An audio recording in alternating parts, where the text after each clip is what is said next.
ఈ short films గానీ, ఆ సినిమా చూసాక గానీ ఏంటి ప్రశాంత్ ఏమైనా సైకాలజీ స్టూడెంటా అన్న డౌట్ వస్తుంది. అసలు ఏంటి సైకాలజీని ఇంత బాగా స్టడీ చేశాడా ఈ అబ్బాయి అన్నట్టుగా. ఏం చదువుకున్నావు? నేను బీటెక్ కంప్యూటర్ సైన్స్ చేశానండి, ఇంజనీరింగ్. బట్ అదేనండి, నేను ఏదన్నా సరే దాని గురించి నేర్చుకోవడం కోసం బాగా స్టడీ చేస్తాను. బుక్స్ కానీ, ఇంటర్నెట్ కానీ. సైకాలజీ అనేది ఇంట్రెస్ట్. ఫిల్మ్ మేకింగ్ కూడా అంతేనండి. అంటే లైక్ నేను ఇంజనీరింగ్ చదువుతున్న టైంలో నా దగ్గర ఇంజనీరింగ్ సంబంధించిన బుక్స్ ఈ రేంజ్లో ఉంటాయి కనుక ఫిల్మ్ మేకింగ్ సంబంధించిన బుక్స్ పెడితే అంత పై ఉండేవి అనమాట.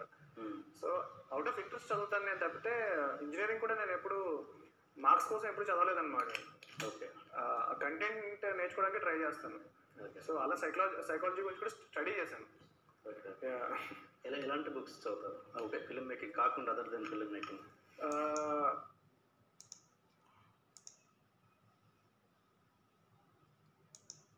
I can easily go and do some software job or something. I can easily get placed in Google or something అనమాట, ఇంజనీరింగ్ ఫైనల్ ఇయర్ లో ఉన్నప్పుడు.